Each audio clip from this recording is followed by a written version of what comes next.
All right, we're going to get these guys kicked off here. So as I said, time starts with power on the console. So you'll be seeing them do that. They have their save files cleared out. That's another part of the deal because they have to start a save game.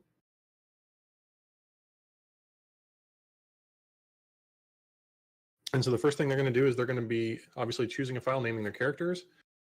So what they actually do is they name their characters Bopo.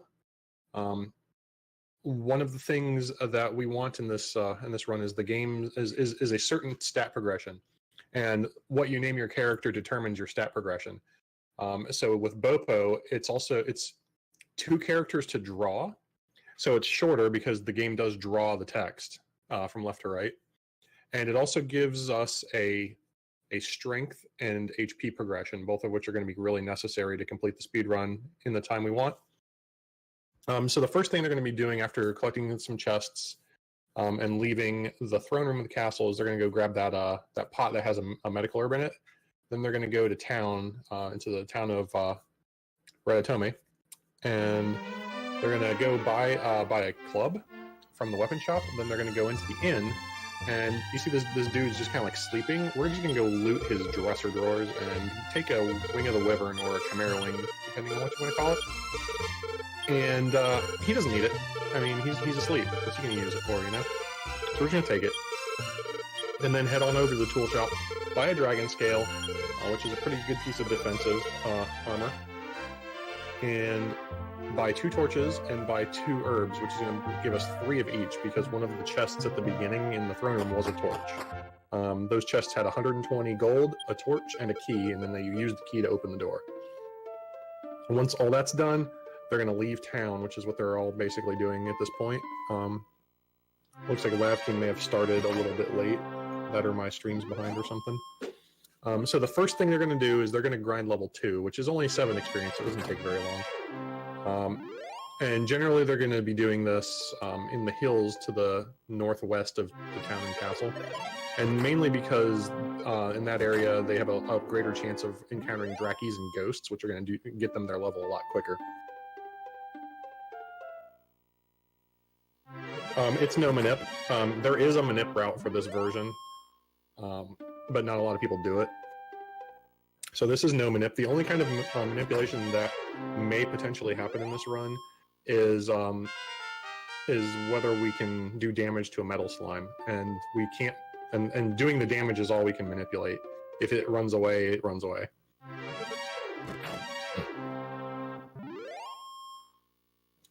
So once level 2 is attained, they're going to start heading east, and they're going to be going to the next town, which, if you've played the NES Dragon Warrior, is the village of Cole. In the Japanese version, they call it Myra. So they're going to be going there. Along the way, they're going to be fighting what they can fight, and they're going to. The ultimate goal before reaching Myra and entering is to become level 3. Which they will do just via grinding off of encounters they get as they're walking there. Some may stop to get a few extra encounters to help get them closer to level 3.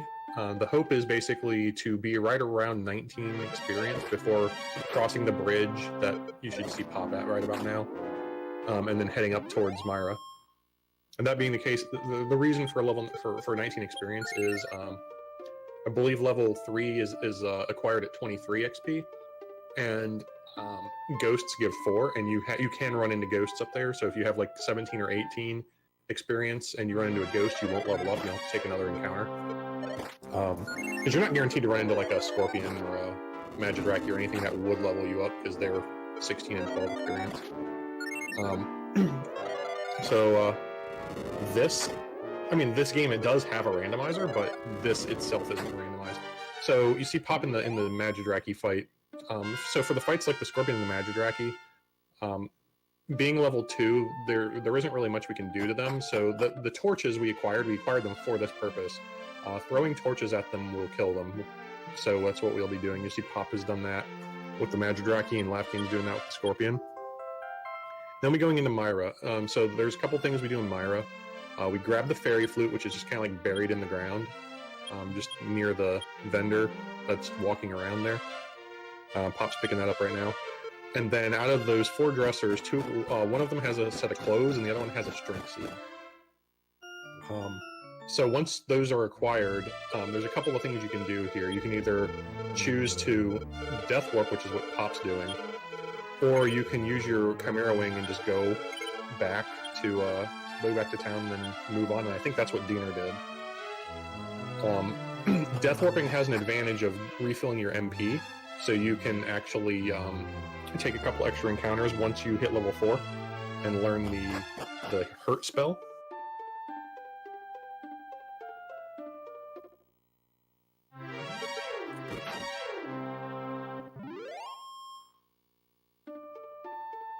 And so I think Pop will probably end up doing that. Diener, if he Chimera Winged like I think he did, he's just going to be taking encounters until he gets level 4.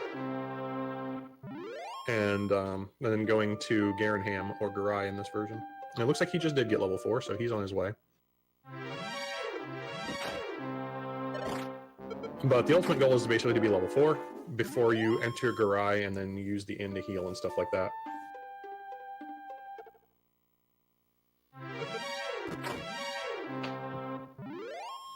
So Diener going ahead and using the inn. So the inn's going to obviously refill the MP and the HP.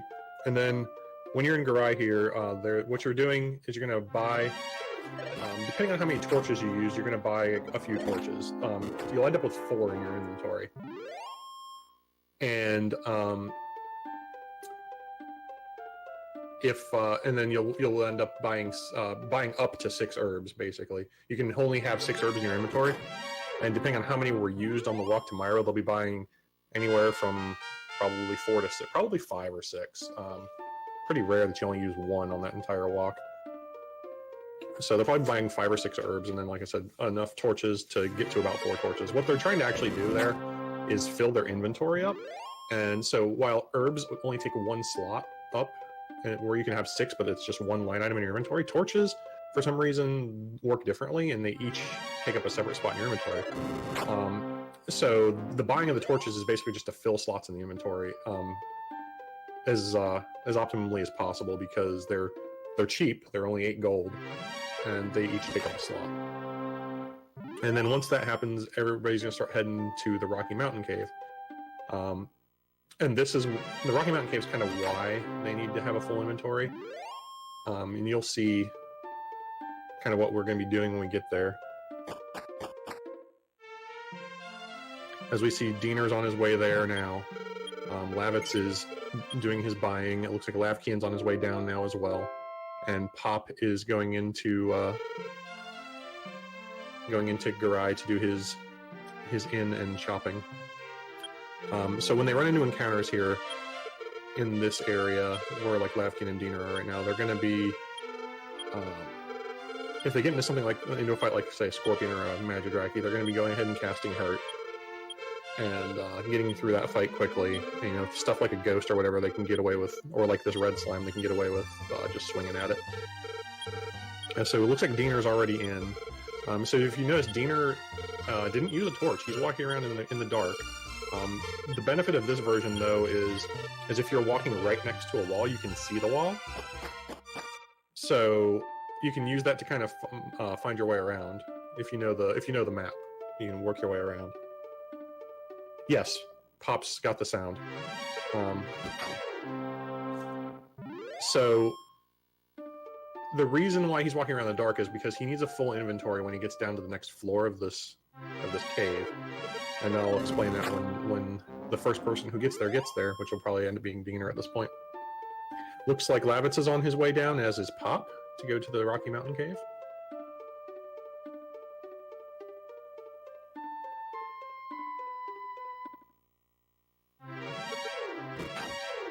So it looks like Diener is almost to the next floor. So there's a couple of goals with this dungeon. One of them is to make it to level 5, which isn't very difficult to do. Looks like Diener may be pretty close or there. I think I just saw him gain a level, so we'll see. I'm getting little freezes here and there. So Diener is just about there. Looks like he's about to go down the stairs now. And so he's on the next floor. So what he's going to do is he's going to, there's a couple of chests along this area he's at now. There's 3 little like alcoves. We're going to skip the first one. The second one, we're going to grab the chest, and it's going to be 670-ish gold. It was 671 for him. And then the third one is going to be a chest, and it's going to have a torch in it. But that chest can also be a death necklace. And so here we go. So now right there, it's a torch. So we have a full inventory, so it doesn't make us take the torch. We can say, no, we don't want it, and then reopen the chest, and it will re-roll that chance to get the death necklace, which it looks like Diener got very quickly.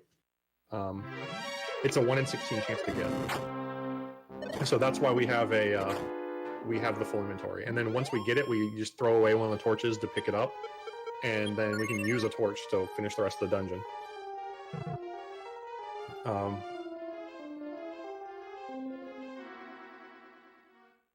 So it looks like everybody's in there now. So Diener coming up on this treasure chest. This has the iron shield in it. This is going to be a nice boost to defense, and he's going to put it on immediately because we want to make sure we make it to the last little thing we're going to grab, and like these skeletons hit pretty hard without the shield. They're not as bad with the shield. So we can take a few more hits without having to use the herbs we have. The herbs are kind of a premium right now for us.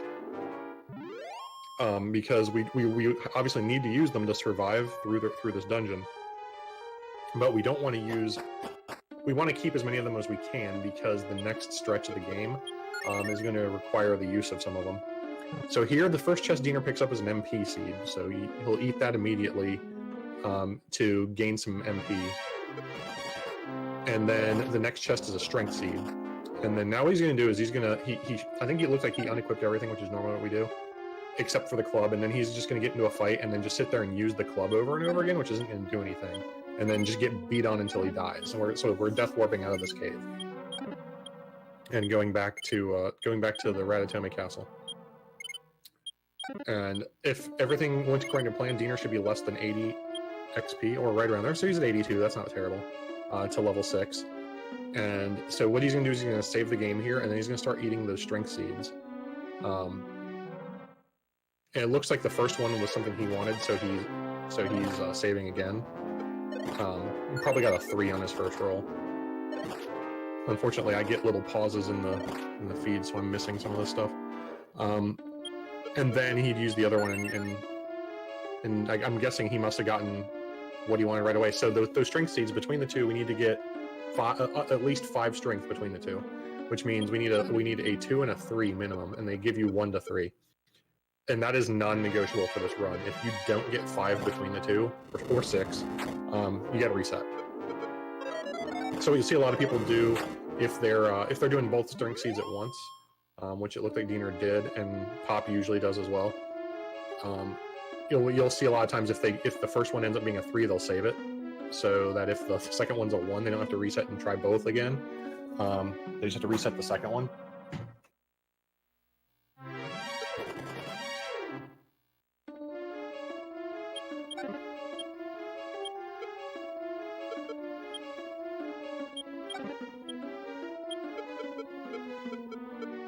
Yeah, Shiner. That's the route does. Yep, involve dumping the princess in the swamp.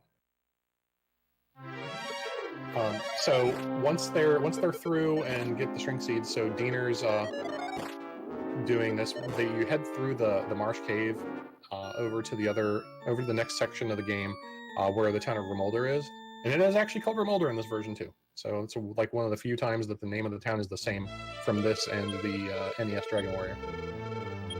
And so what we're trying to do on this little trip to Remolder is hit level 6, and also catch a couple extra encounters from the actual Remolder area, like the blue wolves and the metal slimes and stuff like that, to make sure we've got a little bit extra XP to make going through the next section not take so long. Because we should have some spare MP, hopefully, to make that happen. Hey, Spark. Just a sec here. So basically, they're just going to be fighting for a little bit, making their way to Remolder. Nothing much can be happening. As far as that, they'll be fighting encounters. You know, healing is necessary, that kind of stuff.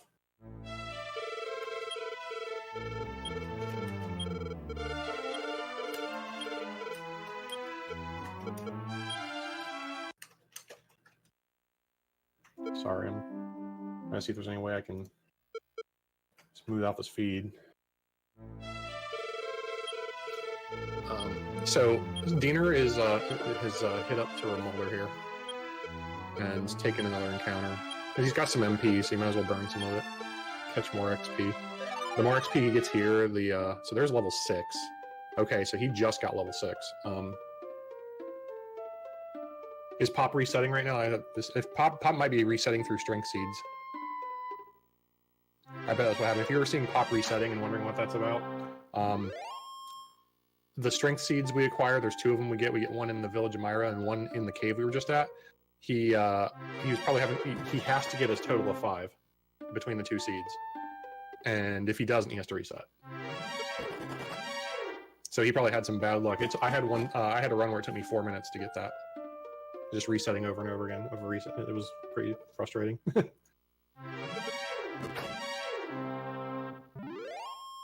So but Diener's in town now. So what he did was he looted the 2 pots there in that room he was just in.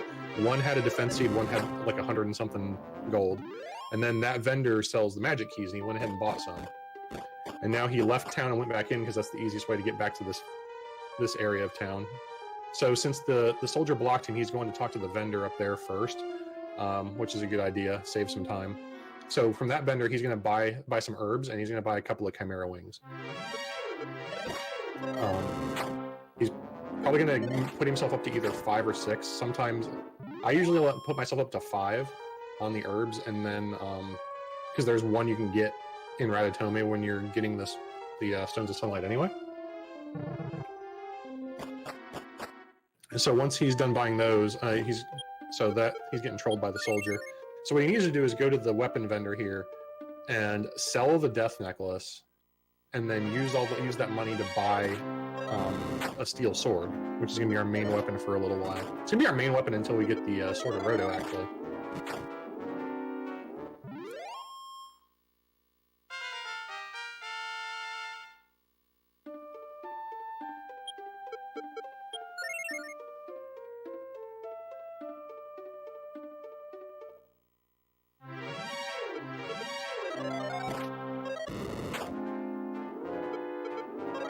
And once they do all that buying, and then there's a couple of treasure chests in the inn they'll loot too. One having an HP seed, or actually it's one treasure chest and it has an HP seed in it. And they'll use the seeds and stuff immediately. And we'll also dump the clothes and the club.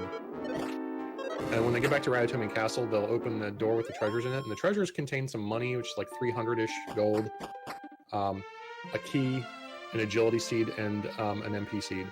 And then that's the second of 3 MP seeds we'll collect throughout the course of the run. And they can give you anywhere from 3 to 5 MP, and we don't want to see all 3s. That's bad. Not the end of the world, but it's not great. And then what they'll do is the vendor Diener's at now is another key vendor, so he'll top off on keys, and then go to this hidden basement here. And if he only bought up to 5 herbs, he'll loot the left dresser and get an herb. If he bought all the way up to 6, he'll skip it and just get an HP seed out of the right dresser, and then talk to this guy so he gets out of the way and picks up the Stones of Sunlight, which is a key item to finish the game.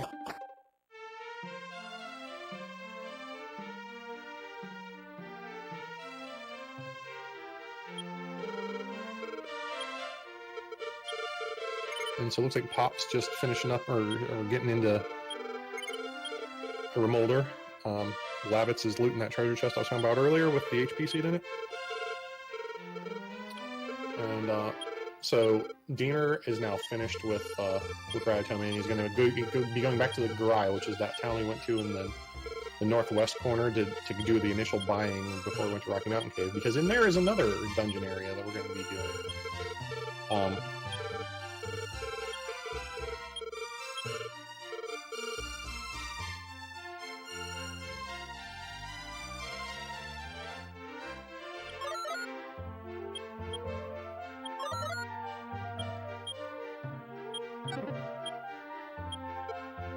So when Diener's there now, so the first thing he's gonna do is he's gonna go to the weapon shop, buy some chainmail armor, and then go to the inn and stay at the inn to refresh HP and MP because he's pretty low on MP.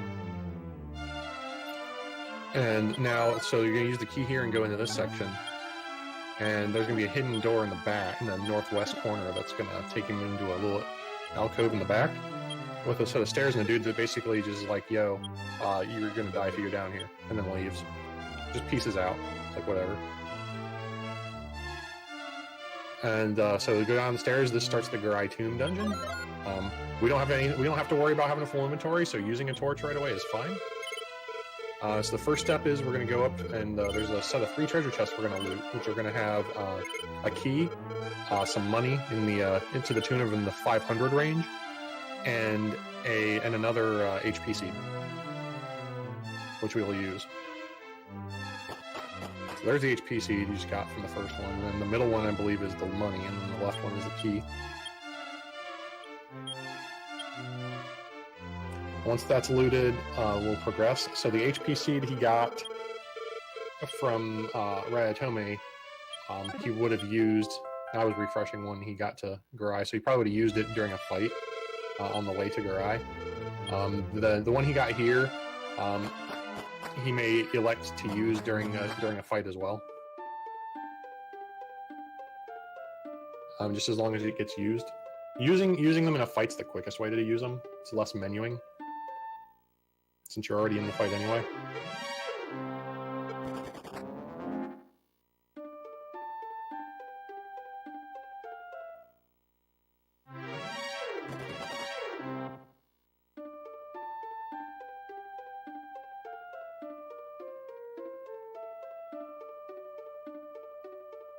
So the great thing about the steel sword we bought in Remolder is that pretty much everything on the first floor of this tomb is going to take 1 to 2 shots. Most things 2.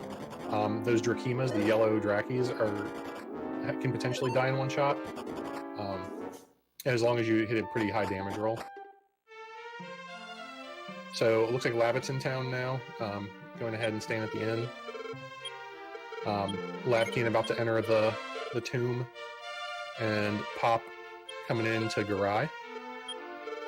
So Diener continuing his path down. Diener's on the 2nd floor here. So what the runners are going to want to do here in the Garai's tomb is they're going to get to level 7 before they progress past this floor that Diener's on. That's why Diener's kind of just walking around here. He wants to get to level 7 before he goes to the next floor. And the reason for that is, 1, for extra HP and strength and stuff, but also level 7 gives you the sleep spell. And that's going to be super handy for the next floor, because what we're trying to do is, after level 7, we want to kill some of the stuff on the lower floors, and a lot of it is susceptible to sleep, which makes them a lot easier to kill.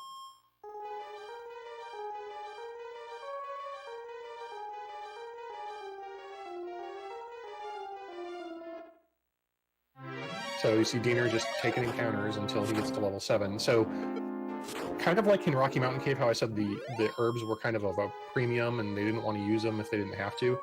MP is sort of the premium here. We have the herbs, and we absolutely do not want to touch the herbs while we're in here. If you have to, you have to, but the goal is to not use any of the herbs here, because the next section of the game after this place, it looks like Diener got his level 7 because he's progressing down the stairs now. But the next section of the game after this is what I would consider the most unfair portion of the speedrun. And Diener catching a bad break there. So the Wraith Knight there that he encountered is like the one thing on these floors we don't want to fight. So it's just run away. And unfortunately, he couldn't run and he got killed for it. So Diener catching a bad break there.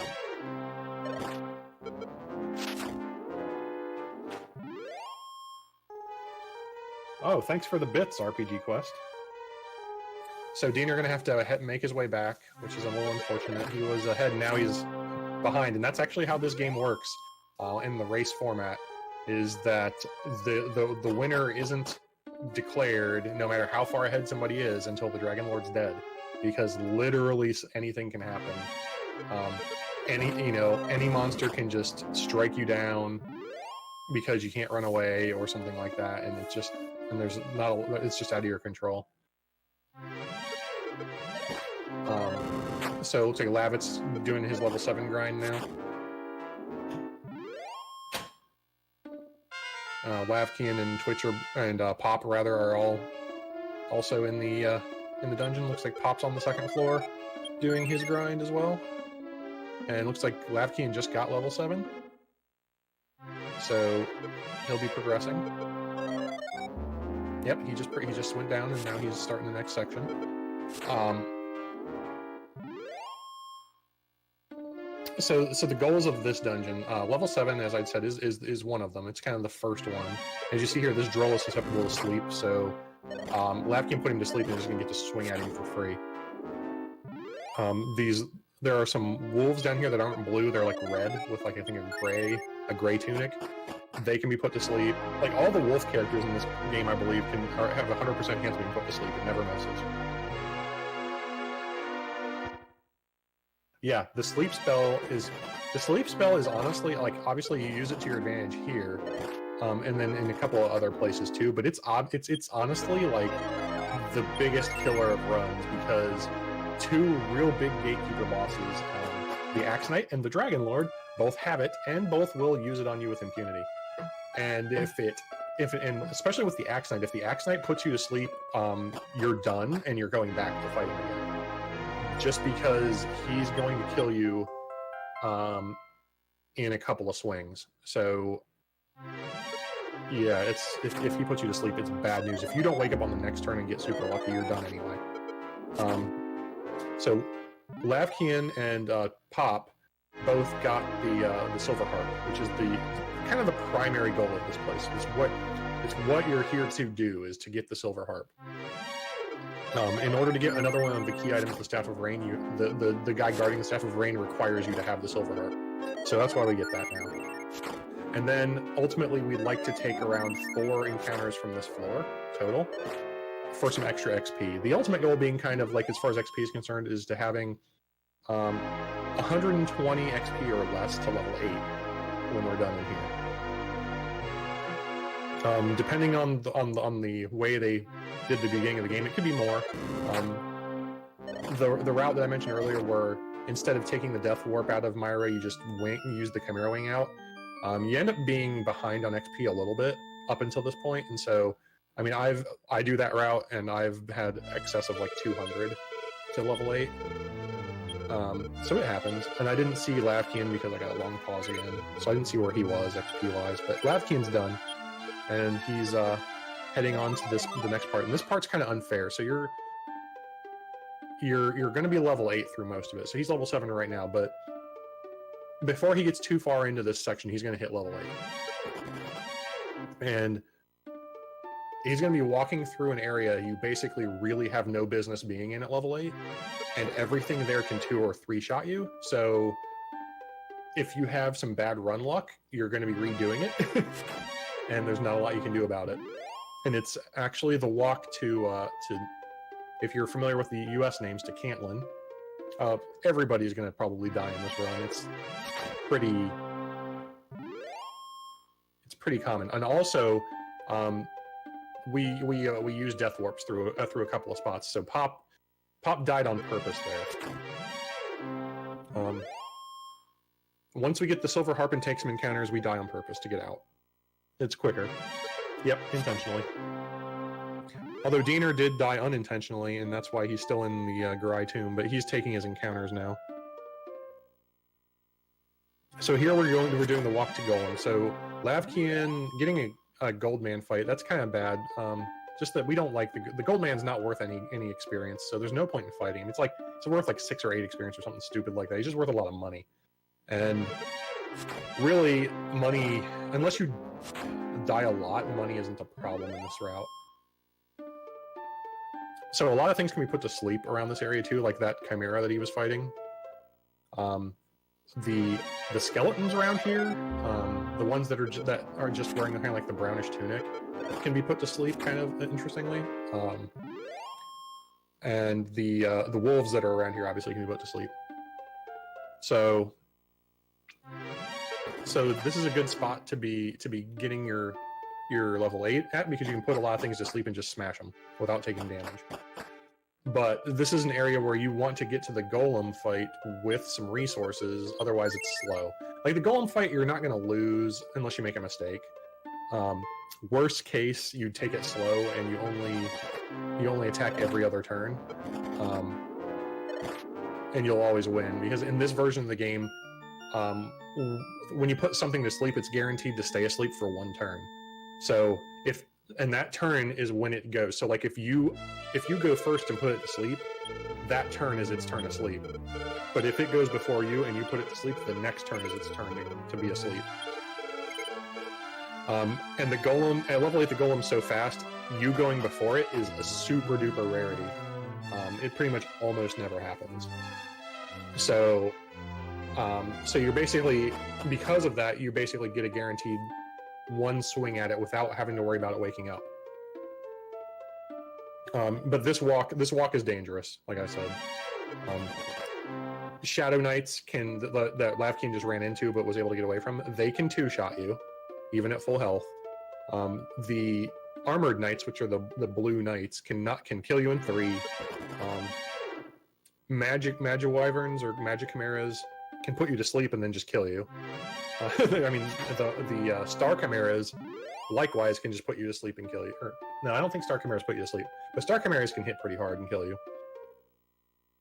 So you just got to be careful and heal often, and that's where the problem comes into, because you'll get to the golem, like Lavkian's at the golem, and he's got good MP. I didn't see where he's at with herbs, but it'll take a couple of casts of heal or a couple of herbs to heal up enough to be able to survive a hit from golem, in case, because what we're trying to do is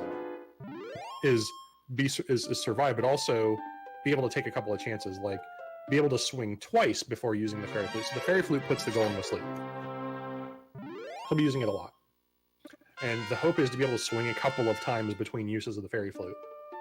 But if we run out of healing items, then we're going to be forced to basically attack once, then flute, then attack, then flute, then attack, then flute, rinse, repeat. And eventually the golem's going to die. The golem has, I believe, 153 or 155 health. It's one of those two. One of them has that, and then the dragon and the guardian of the princess has the other one. I think the golem has 155, though. Somebody else in chat who knows the game can probably correct me on that.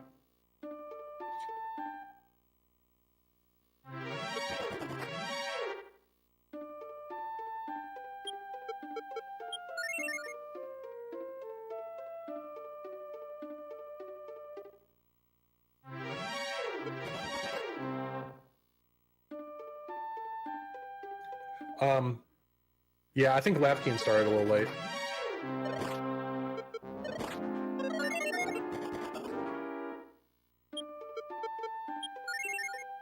So we've got Lavkian and Lavitz both at the golem fight. The great thing about the golem fight is, in this version, the golems are 2,500 experience. So where we're at level 8, the golem is going to give us 3 levels and put us immediately to level 11. Which is going to be huge. It's also going to give us access to the Radiant spell, which we'll be using here and there, mainly for the next section, which is the namesake of this run, which is Dragon Loop.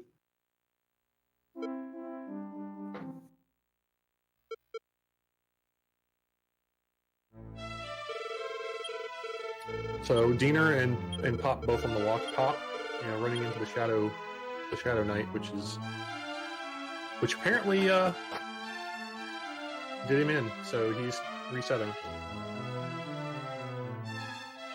So this is what I'm talking about with this section being sort of the unfair section, because at level 8, it just is just so tricky to get through here. I mean, there's things you can do to sort of alleviate a little bit of the pressure, and that's, so you'll have noticed that people like along those mountains and stuff have been kind of like walking into the mountains like half step to the side of them. So when you do that, the game pushes you the direction you can go. So like if you walk up or down into the right corner of something impassable, like a mountain or a body of water or something, it's going to push you the direction to the right or left if you hit it from the left, but it's only if you come in from up or down. And that forced step to the left or right is encounter free, and it also does not increase threat. So half-stepping around immovable or impassable objects is a good way of reducing the amount of encounters you'll get. It's not foolproof, but it helps. And also walking through plains, just the regular green grass area, it has a less encounter, or you don't get as high of an encounter rate in there as you do in like the forests and the hills and stuff like that. So through stretches of area where they can walk through the plains, they will, instead of walking through forests and stuff, and that'll help to alleviate encounters as well. But still, if you run into a Shadow Knight and you don't run in the first 2 tries, you're done anyway. So it's not much you can do about it.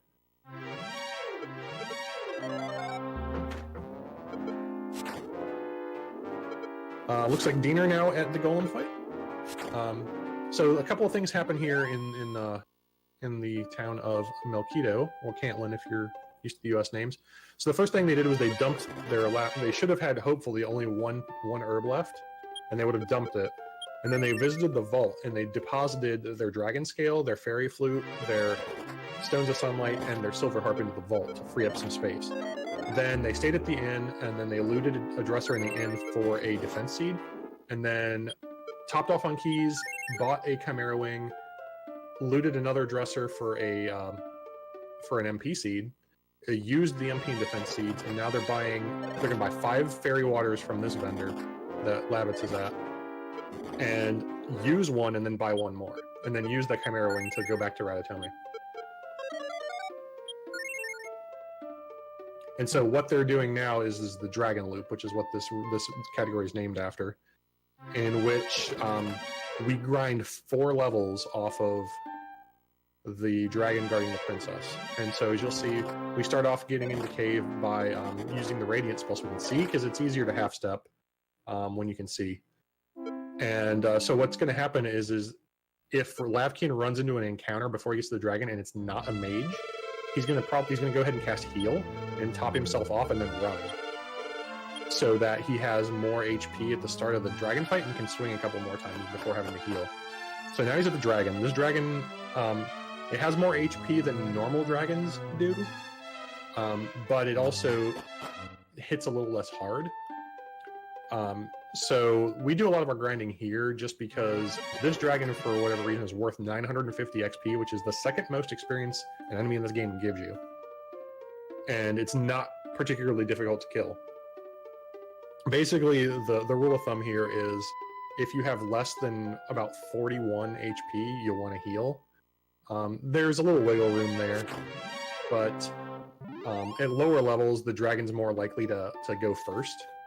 So you just kind of have to be careful of that. You don't want to be put in a position where you have to heal, but the dragon can kill you, and then he goes first and you die, and you lose a lot of time. Lavitz at the first dragon now as well. Lavkian through the first dragon. So also what they're trying to do is these fights kind of like toe the line a little bit, because while you don't want to die, you want to finish the fight with as low of HP as possible. Because what's going to happen is they're going to go outside into the swamp and then die walking around in the swamp. Because what happens is if you pick up the princess and then die, it puts the princess back and respawns the dragon. But you have to actually pick up the princess and die. That's kind of the qualifier for this version of the game. And so yeah, so it puts the princess back and it respawns the dragon, and that's kind of like the criteria. So you'll see Lavkian's dead, and now he respawned in the castle, and the princess will be back, and so will the dragon.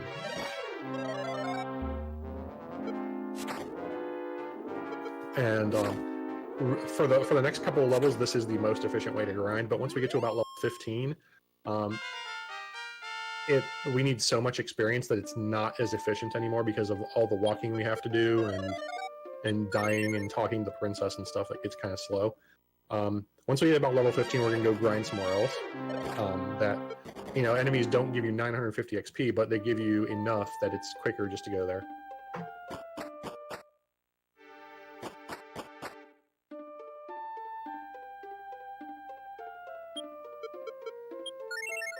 So, Pop still having trouble with the golem walk, it looks like, and so he's doing it again. This is something that can happen, unfortunately. as I said, you know, you get some bad run luck and you're redoing this walk a bunch.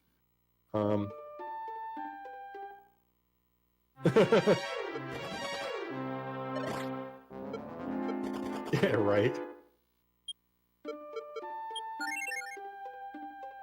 So, so you'll be seeing Diener, Lavitz, and Lavkian at this point just killing dragons. Lavitz done with his second one, or his first one rather.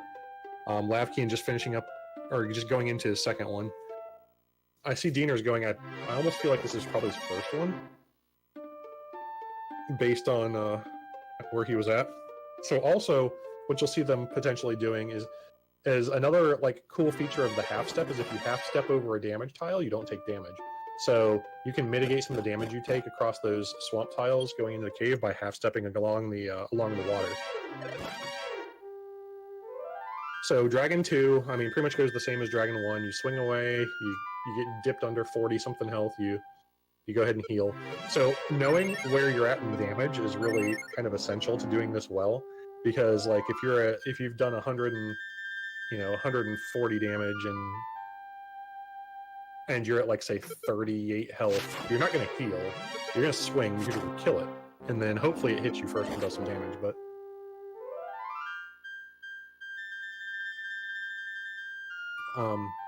so Pop finally getting to Golem and doing his Golem fight. He's got a lot of MP, so he's probably going to be able to swing a lot. And yep. So Lavkian done with Dragon 2. So he's grabbing the princess. He's gonna, he's gonna cast outside, go outside, and die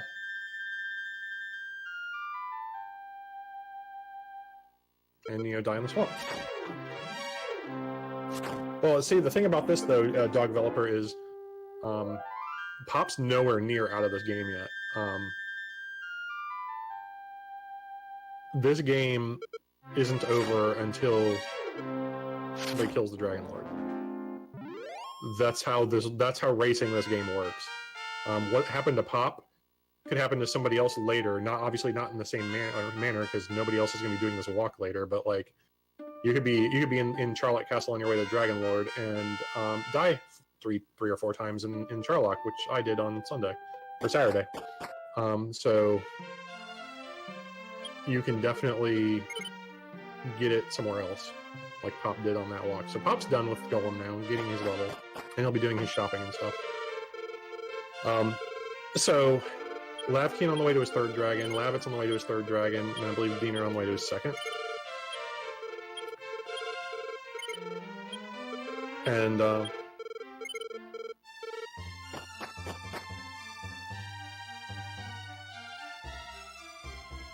so they'll be killing 7 of these.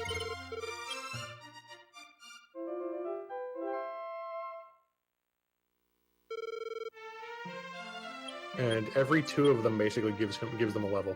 The last 2 dragons won't quite, depending on where or how much XP they got on the Golem walk and stuff.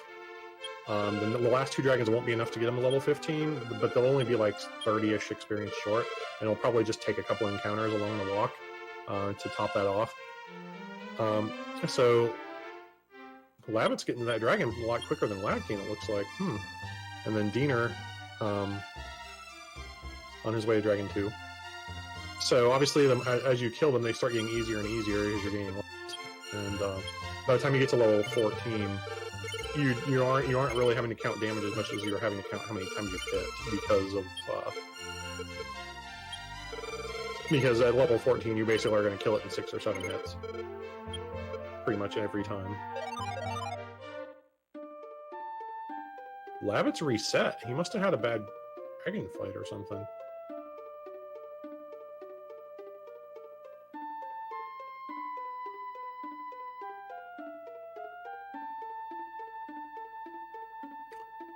So Lavitz at least doing the smart thing in saving between dragons. I tend to not do that. If I hadn't done that and what happened to me, or Lavitz happened to me, I'd actually have to forfeit the race. So Lavkian done with his third dragon. So now that he's done with his third dragon, Lavkian has to do a little bit of side work. Lavkian should have used up all of his fairy waters that he bought in Melchido. which isn't a huge problem because lucky for us, Ratatome Town actually also has a fairy water vendor. So after Lavkian dies in the swamp, he's going to take a quick trip, and now that he's level 13, he'll have access to the return the return spell. So he can use the return spell to just warp outside of the castle and not have to walk. So that's going to save a bunch of time every time we go back to the castle. So now he's going to go to Ratatome Town, and he's going to go visit the fairy water vendor here. And he's going to, instead of buying 5, since he's got more room in his inventory, thanks to not having that Chimera Wing anymore, he's going to buy 6. And then he's going to use 1 and buy a 7th one. Kind of like we bought 5, used 1, and bought a 6th one in Melquito. And then once he's done buying, he's just going to cast Return to go back outside the castle. And then head off to Dragon 4. Lavitz back on Dragon 3. And Diener on his way to Dragon 3 as well.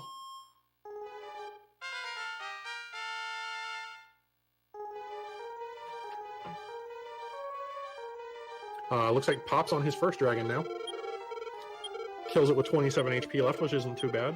That should be enough for him to die without his fairy water wearing out. I don't think I explained that adequately. So the reason we want low HP when we finish the dragon is so that we can die in the swamp before the fairy water runs out. Because the fairy water prevents encounters. So the lower the HP, the better, because then we can die. Well, for 1, so we can just die quicker.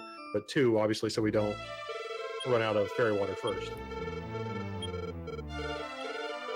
Exactly. Yeah, you could definitely abuse this. So Pop done with his first dragon. Lavitz done with his 3rd, and looks like Diener is fighting his 3rd. Lavkian coming up on dragon number 4. Exactly, Shiner. So Lavkian engaging dragon 4. So for the next couple of dragons, we'll be doing things as well afterwards. So the cool thing about Dragon 4 is this will be the only dragon we don't swamp die in. And it's almost kind of funny because it's almost like a tease for the princess.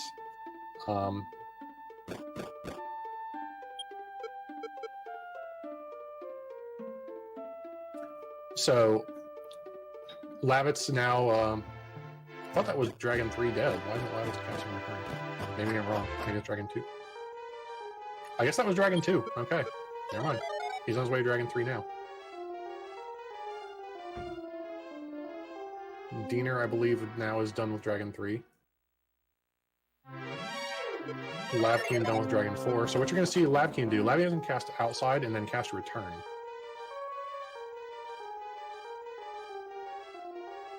Yeah. So Lavkian's going to cast Return, and then... Oh, I guess he's going to... Okay, yeah, he just remembered. So Lavkian can cast a Return, and you're going to go into the castle. So the reason Lavkian did this is Lavkian's down to 1 key. And obviously, remember, you have to use a key to get into the dragon's room. And the key vendor around here is locked behind a door. So we've got to go ahead, and he's going to use his last key right there. And now he's going to go buy keys. And so he's going to buy 5 or 6. 5 is all you need to finish the entire run. But buying a 6th key is kind of like a safety measure, so we may see him do that. And then what he's going to do is he's just going to go die in the barriers, which the barriers do 7 damage per step instead of the 1 damage per step that the swamp does. So you die a lot faster in the barriers. But obviously, it's ultimately slower when you're not needing to do something in the castle already to warp back to the castle to die in the barriers. It's slower than just dying in the swamp anyway.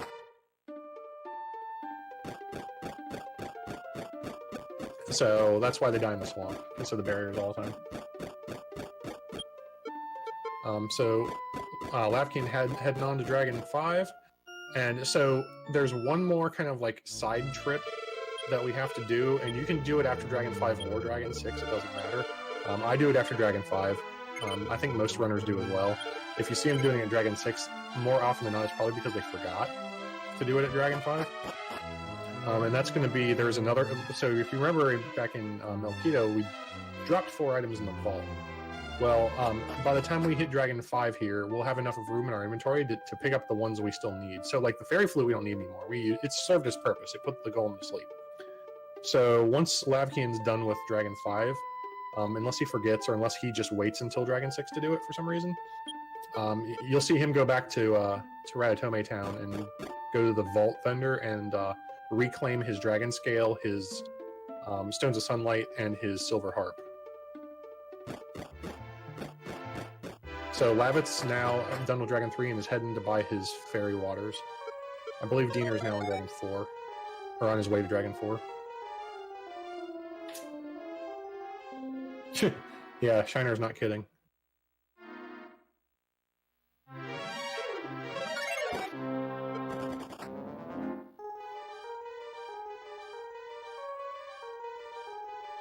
So for those curious, Pop actually does have the world record in this game.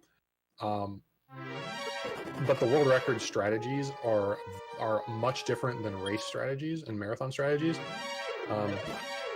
But I do believe also Pop does have the fastest like race/marathon strategy time in this game too.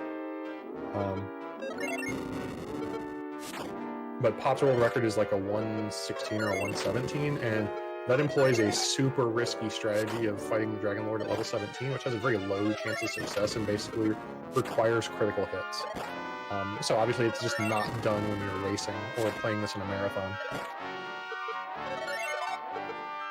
So Lavkian is finished with Dragon 5 and is going ahead and doing the Swamp Deathlock. And now we'll see if he goes to Ratatome Town or not on this dragon, or after killing this dragon.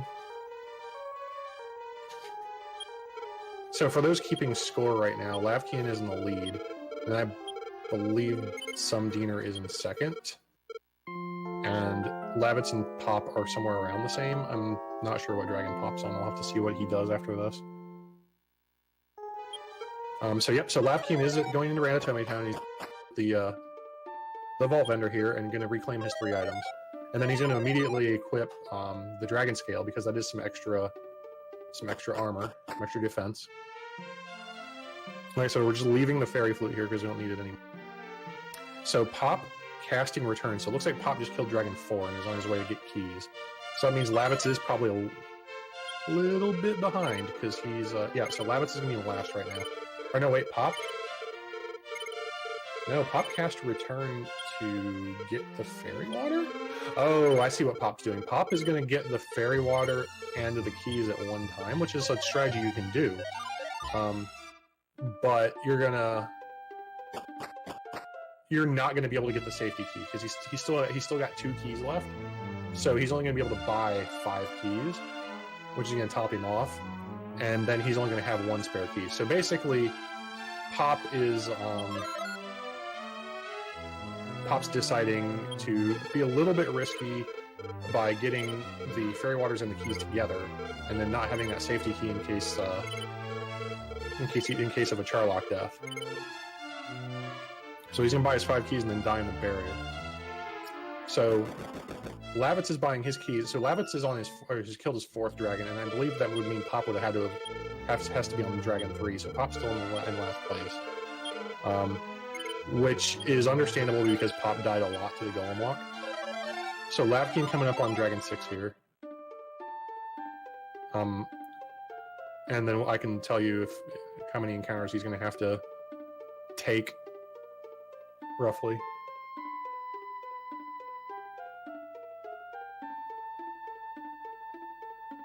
I mean, these games have some really cool fights. Like, if you've never seen a DQ3 SFC run, the Zoma fight music is choice. So Lavkian fighting Dragon 6 here. Diener picking up the princess after Dragon 5, I believe.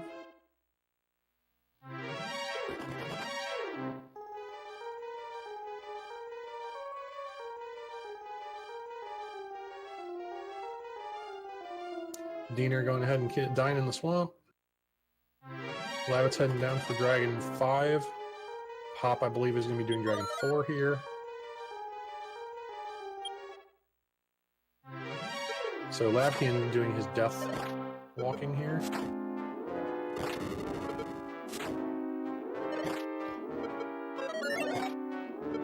So he has 950. So actually he's right on. So Lavkian does not have to take any extra encounters. 950 is exactly what these dragons. So he's going to hit level 15 on this dragon without having to take any encounters. So he'll probably run from everything he gets, because the way we buy these these fairy waters, we only have one left for this walk-in. It takes 2 to get completely through this area without taking encounters at all. Now, he got to use that late enough, he might be okay, actually. So the great thing about being really low in your health when you beat the dragon and then you death warp is that you'll have extra steps left over of your fairy water that you can use before using the next one. And so Lavkian actually got lucky there, and his last holy water from Dragon 6 wore off late enough that when he refreshed it, it got him all the way to the Marsh Cave without an encounter and without wearing off. And so he doesn't have to fight anything, he can just keep running.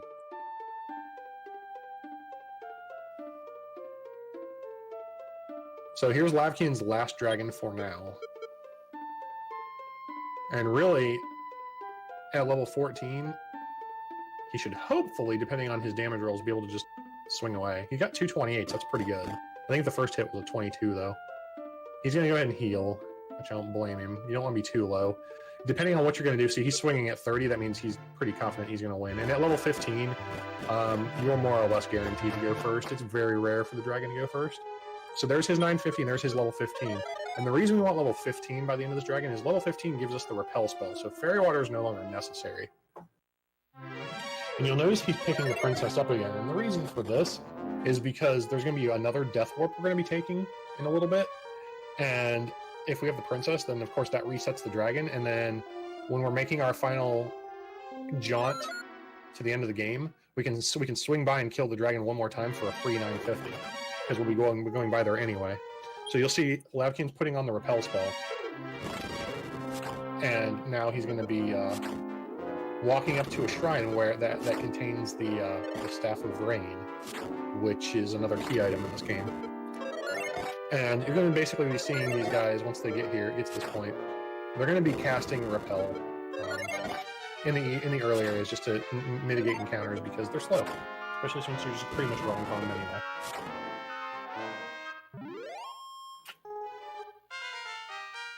I mean, to be honest, yes and no, Blossom. Like, the menu structure is really no different from the NES version, so if you know that one, you know this one. Just learning what things are is really the key thing. And really, if you do the route properly, your inventory is always going to be more or less, with maybe like with like one exception, your inventory is going to more or less look the same every run. The only time it's really going to potentially be different is if you use all of your herbs getting to Remolder, and then buy keys and then buy your herbs again, then your keys are going to be on top of your herbs. Whereas if you, like, say, get to Remolder with one herb left, then buy your keys and then buy the rest of your herbs are still going to be above your keys. And that's about the only variance you're really going to see, unless you make a mistake.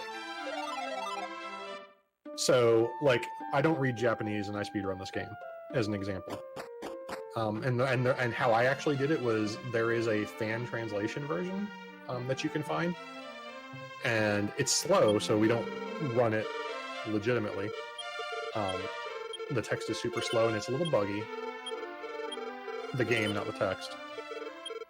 And so what I did was I learned the route on that version.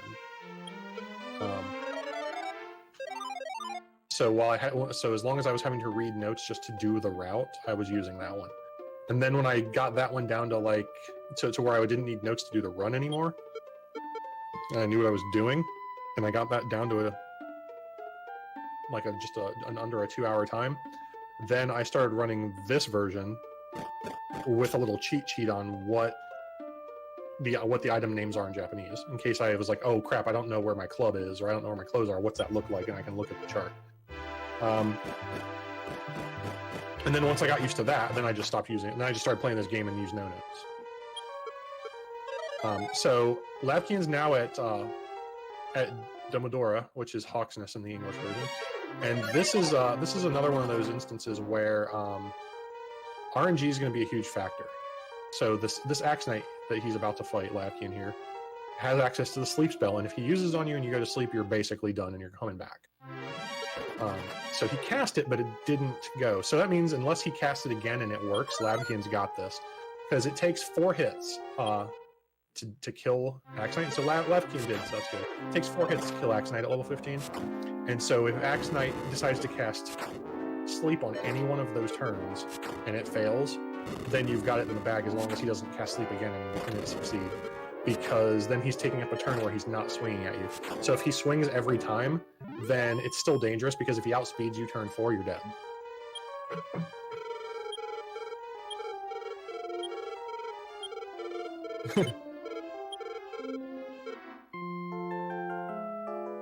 So here's another thing that makes this this stretch interesting. So we're going to our grind here with, or Lavkian is anyway at this point. And so you saw that Shadow Knight, which was, you know, the dangerous guy. So here's a Metal Slime, and he stuck around. So Lavkian got a hit. So Lavkian knows what he has to do to continue to get a hit, and it looks like it ran away. We unfortunately can't keep the Metal Slime from running away, but we can make sure we hit it, which is nice. So these Shadow Knights, like I was saying, they were dangerous the first time we came through here. This time, they're dangerous for a different reason. The reason is because they have an absurdly high evasion rate. So while they're not particularly dangerous because you can 1 or 2 shot them pretty easily, hitting them is the problem. And you saw Lavkian missing quite a few times because that evasion rate's huge. So the bulk of what we're going to be fighting around here, this Killer Wolf here, he's the low end of what we're going to be fighting. Basically, he's the guy we really don't want to see because he's worth the least experience of the stuff we're going to really be fighting here. So Lavkian just loots that random spot in the swamp and gets the Roto token, and now he's fighting the Star Chimera, which is what we're going to probably see the most of here, because the way this game works is the game, for each area of the like each encounter area of the map, the game has 5 slots for encounters. So each slot having a 20% chance of showing up. You know, as simple math would dictate. What you'll see is in this area that Lavkian's grinding, you'll only see 4 things show up. You'll see this dragon, you'll see the Star Chimera, you'll see the wizard, and you'll see the Killer Wolf. But you won't see a 5th thing. And the reason is because the Star Chimera is the 5th thing. So Star Chimera basically occupies 2 slots in the encounter table here. So Star Chimera has a 40% chance of showing up, and then everything else has a 20. And that sucks because Star Chimera is the most annoying thing we can fight here. Star Chimera has access to Heal More, which is the most powerful heal spell in the game. So Star Chimera, which he just used on Lavkian, unfortunately, or not on Lavkian, but during this fight, which slows down the grind a lot because, especially at level 15, if Star Chimera uses Heal More, you're going to have to hit him 3 times to kill him. Kind of a quirk about this game is that your random encounters aren't always going to have max HP when you find them, which is neat, but at the same time, obviously, it means you don't always know if you're going to kill something in a set amount of turns. So, like, the Star Chimera's max HP, I believe, is 73. So if you, but it can, but I've seen it, I've killed it with as low as like 64 damage. So like, you're not ever guaranteed to 2-shot a Star Chimera, and a lot of times those dudes will, if you don't kill it in 2 shots, its next turn is going to heal itself with, and then you're going to have to hit it 3 more times. And yes, like Dog Developer said, this Retrothon feature is non-RGL member. I actually am a member as well. I just also speedrun this game, so I went ahead and offered to do commentary since Sparkover is sick and couldn't do it. So SUMDeaner now coming up on the grind. It looks like Lavitz is on his way there, and Pop is also on his way there. So see, everything's still pretty close. So no matter how many times you die, and Pop being the world record holder of this game, he can do like world record-ish tricks to get to catch up time here and there, and he's really knowledgeable at the game and knows what to do in every facet of it. He's been playing this game for a long time. You'll actually see Pop doing DQ2 after this, and he's very good at that as well. He's one of the few people who speedruns DQ2 that's consistently able to beat it in under 4 hours. That, as far as like that stream on Twitch and stuff, I'm sure there's other Japanese runners that might, but as far as people that like stream to Twitch and stuff, him along with the Western runners.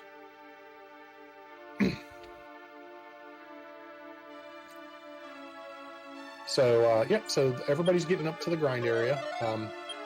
Pop and Lavitz are entering Hawksness to acquire the Roto armor. So I didn't actually say that. That's when they fought the Axe Knight. They acquired the armor of Roto, and not only is it the most powerful armor in the game, it has a couple of cool features. It takes reduced damage from breath weapons, so you'll see like the dragons and the Star Chimeras also have a breath weapon in this grind area, and they aren't going to do a whole lot of damage. They're going to do like 12, 15 damage, something like that when they do breath weapons. So it has reduced effectiveness of breath weapons. It also has an amazing ability, and Diener was using it there by walking up into the plains area. The armor of Roto heals 1 HP per half step in this game, which is actually a buff from the NES version. The NES version, it was 1 HP per full step, but the NES version I don't believe has half steps either. So it's kind of a buff here because a full step gives you 2. Also, the armor of Roto makes you immune to damage tiles, so you don't take damage over the swamps or the barrier tiles or things like that. Now a downgrade from the NES version. The NES version of the Roto stop spell. This version does not, but anything we're fighting that casts stop spell, we're not casting magic on anyway, so it literally doesn't matter.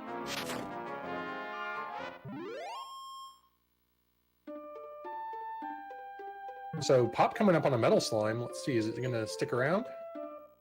So far it's sticking around. He's hitting it. Pop with a metal slime kill. That's going to be huge for him. That's going to save him about a minute or two, potentially. Wow. That's pretty big for Pop.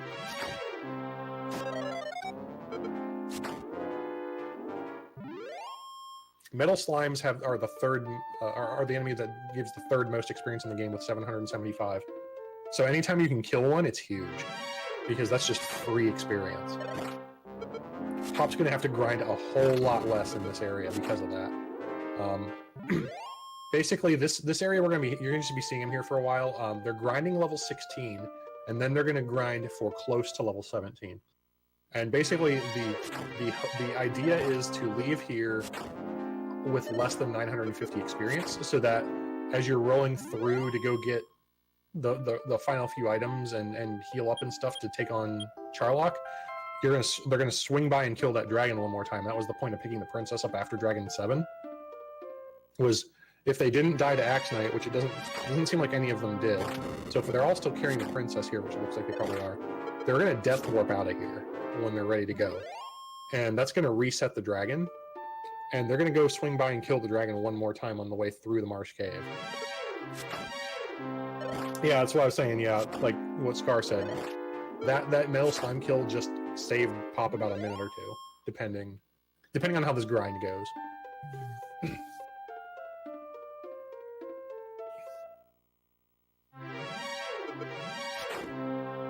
So obviously dragons are what we want to see. These dragons, they hit a little harder than the dragon in the cave, but they have less HP, and they're only worth 135 experience as opposed to the 950. But they are worth the most experience out of the stuff they're fighting here. So they want to see dragons more often than not, because generally, especially since they like to breath weapon, they're not going to do a whole lot of damage unless they're melee. And then you generally are going to kill them in 2 hits, and you're never going to take more than 3. And then the next thing, so this wizard that you see Lavkian fighting, this was the next best thing to fight. This gives you 120 XP, and it also can waste turns casting stop spell, because obviously who cares? We're not casting magic on it. So if it casts stop spell, it just wastes a turn and you don't take damage, regardless of whether it hits or not. Now the Star Chimera is worth 105 XP, but like I said, is the most annoying thing you're going to fight here. The Killer Wolf, while only being 95 XP, is always going to die in 2 hits. Unless, of course, you crit, and it's going to die in 1. But everything here is going to die in 1 if you crit it right away. Now, everything here can also die in 2 hits as well. The dragon can be killed in 2 hits, the wizard can be killed in 2 hits, and the star chimera can be killed in 2 hits as well. So, Lavkian is at level 16, Diener is also at level 16. At level 16, the star chimera can be killed at full health in 2 hits, but you got to be insanely lucky because you basically have to double 37 or do a 37-36, and 37 is your max damage at this for against the star chimera at this area at level 16. You're not hitting it for any harder than that with this weapon.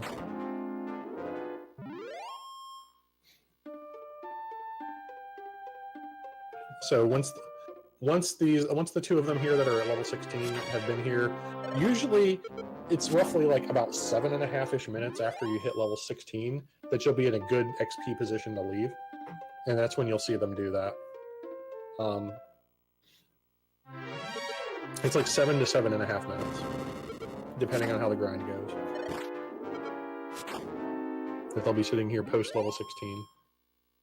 The entire grind session generally takes around 15 minutes. Usually, the time between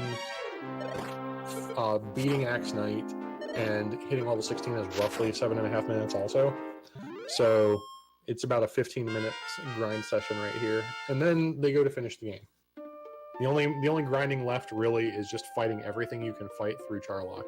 And then if you've gotten to the Dragon Lord and you're still not level 18, you'll just sit there in front of his throne and grind out fights until you are. Which generally doesn't take a whole long time because there's some good stuff down there. As far as XP, there's a dragon down there. That's worth 350 experience, and his first 3 attacks are scripted, and if you can kill him in the first 3 hits, and you outspeed him on turn 3, then he only does about 12 damage to you, so it's like really awesome. Because his first attack is always a breath weapon, and as I said, Roto Armor takes reduced damage from breath weapons, so score. So the world record route does Dragon Lord at 17. The race and marathon route does Dragon Lord at 18 for a couple of reasons. First, there's a huge strength increase at level 18. You get, I believe, somewhere like 13 or 15 strength at level 18. And there's a good HP boost, another like also like about a 13 to 15 HP boost, somewhere around there. And so with that huge strength increase and the HP increase, obviously the HP increase increases your survivability in that fight, especially with the way we take on the second form of Dragon Lord, and the HP we consider ourselves like the safe zone for HP during that fight that we have. Doing that at level 17 means it's harder to stay above your heal line. No, it does not, Dark Honest. You have to actually go into a status screen to see it, which some of the runners may do. If they think they're getting close to being ready to leave, they may just check it real quick and see what they're at. Because level 17, they'll hit level 17 at 17,000 experience. So what they'll do is, if they see they're already at 16,050 or more, they'll just go ahead and leave. Because that dragon will give them the 950 team.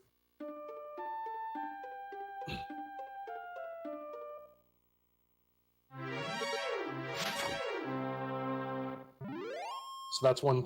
It's like, so I generally will just kind of time it out. Like I usually just I have a split when I kill the Axe Knight. So what I'll do is I'll just kind of keep an eye on, and I also have a split for level 16. So what I'll do is when I split for level 16, I'll just kind of keep an eye on my timer off and on, and then when I notice I'm about 7 minutes and change into the grind at post level 16, I'll just start heading down to Death Warp.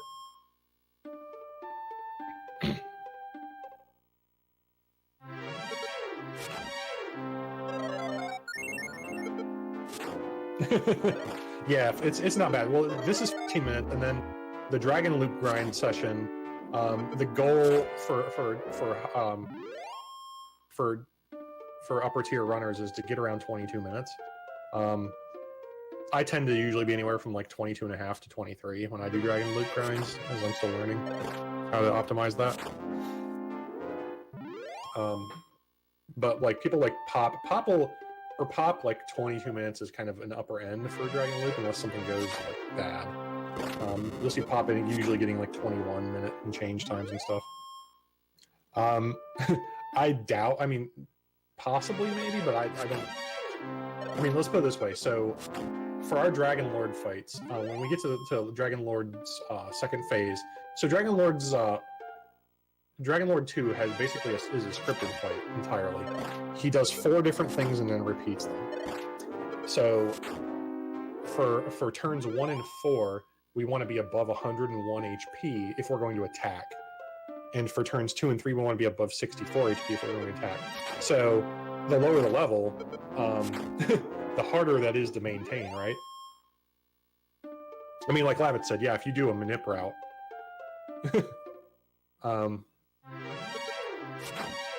so like at level 17, chances are you're going to have around like 119-ish health. Here at level 16, these guys might have about 107. So maintaining the heal line for turns 1 and 4 are going to be insanely difficult to do without manipulating RNG. And the reason we want those lines is because if Dragon Lord outspeeds you and gets to hit you twice in a row, so like let's say turn 1 you outspeed him and then he hits you, and then turn 2 he outspeeds you and hits you again. If you didn't have 101 or more health at turn 1, then you're dead at that point, just dead. So you're trying to mitigate that. So Lavkian's done, so he death warped on purpose. And so we should see him at 950 or less. He's at 366, so he grinded there a little longer than he had to, but that's not a big deal. So the dragon's going to give him level 17 and a little extra XP. So the extra XP is not bad because, I mean, it's kind of 6 or 1.5 dozen. Either you're grinding more there or you're grinding in Charlotte Castle.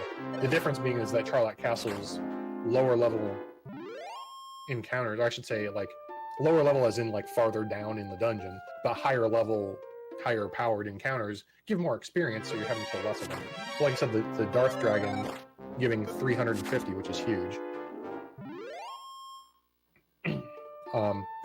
So Lavkian heading into Marsh Cave. So he's going to go ahead and take. It looks like Diener's done as well, and he's heading over there.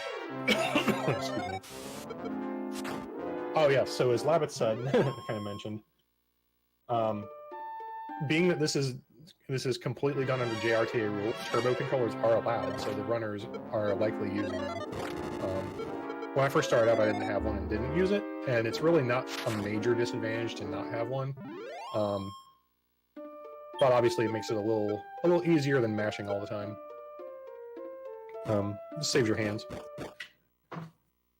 So they can just kind of like, in the grind area especially, if they're not particularly low on health or they don't need to use a sleep spell or something like that, they're just holding their attack button and then walking around. So at level 16 here, Lavkian and Diener, looks like Lavkian's probably done. They can just swing at this dragon with impunity. It's going to die in 6 hits guaranteed. And maybe even 5. But 6 hits guaranteed. And they'll get level 17. Level 17 is going to give them what is most likely, unless things go bad, their ending MP. Based on, and then that's going to be based also on what they rolled for their MP seeds. So, as I kind of mentioned earlier, the 3 MP seeds they get can give them anywhere from 3 to 5 MP each. If they rolled all 3s, they're kind of in a bad spot. It's not the worst spot in the world, but it's sort of bad. So level 17 also gives them the heal more spell, which I talked about earlier because the Star Chimeras all can use it. For them, it's a full heal because they don't have massive amounts of HP. For us, it's a full heal sometimes, but not always. It heals a good chunk of health, though. It heals a good, like, 100 health-ish. And, but Heal More also costs 8 magic points to cast. So if you rolled three threes on your MP seeds, that becomes a problem because your MP at level 17 without those is 86. And when you add in the MP seeds, if you got threes, that puts you at 95, which puts you 1 MP short of being able to cast Heal More 12 times. And every Heal More counts when you're fighting the Dragon Lord at low levels like this. And so Lavkian and SUMDeaner are pretty close to neck and neck here. They just picked up the Rainbow Drop, which was basically a combination of the Stones of Sunlight and the Staff of Rain that guy offered up at this altar here to get the Rainbow Drop. So the Rainbow Drop is going to create the quote-unquote Rainbow Bridge that looks exactly like every other bridge in this game. But now that they've got the Rainbow Drop, they're going to head back to Remolder, and then they're going to do their last little bit of preparation. And what they're going to do is they're going to buy 6 herbs and a torch, and then stay at the inn to replenish their HP and MP. Well, more so their MP. They're probably at full HP because of walking around with the Roto armor, but replenish their MP because they're going to need every ounce of it. Right now, Lavkian is slightly in the lead, and it's only by like 10 seconds at most. Then it's SUMDeaner, and then Pop, and then Lavitz. So Pop was in dead last for a while and has caught up to be third now. So like I said, they're going to buy 6 herbs, and then they're going to buy a torch, maybe 2 if they want to be safe. In case they die, then they don't have to buy another torch before going back. So they're going to use the inn, and then head on out to Charlock for the last stretch of the game. So hope you guys are enjoying the run. To be honest, the RNG in this run can be really, really painful at times. But the great thing about this run is that there isn't a whole lot of things that will cause you to not be able to complete it. Like, there are some runs that if like something goes wrong, you're done. You know, there's no finishing, or it's like, you know, I don't know. So, like some places, like some games, if you die, you go back to a previous save, for example. And if you don't save and you die, then you're done. Whereas this game, if you die, you just get put back in the castle with half your money. So dying in this game is just a time loss rather than a run ender necessarily. Lavitz gonna meme it up here? All right. So what Lavitz is talking about in the chat here is Lavitz is going to, after he beats the dragon, he's going to take the princess, which you don't have to do. None of the other ones did. But so he's going to bring the princess to the Dragon Lord for the lulz, really. And what that's going to do is actually that's going to increase dialogue a little bit. Obviously, it's going to give him the increased dialogue here. The Dragon Lord says something else, says something extra too, I believe, when you bring the princess to the fight with him. And then there's some extra, like, when you get back to the castle, like, guards will come take her upstairs, and then she'll come back downstairs and blah blah blah. So it takes a little bit extra time. It adds about an extra 30 to 60 seconds of a run to get the princess, if nothing else goes wrong. So Deaner and Lavkian are in Charlock.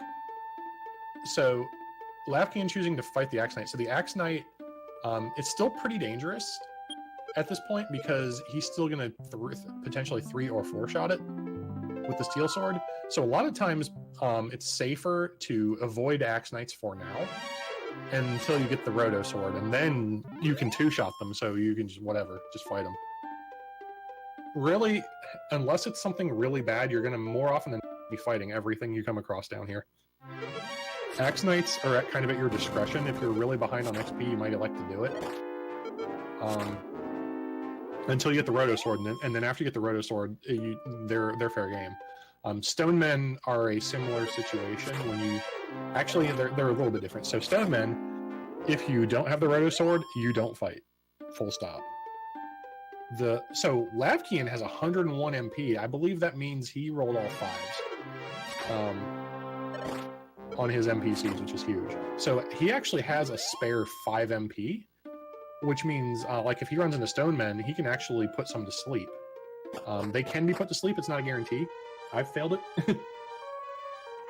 The game's equivalent to saving the animals. Yeah, exactly.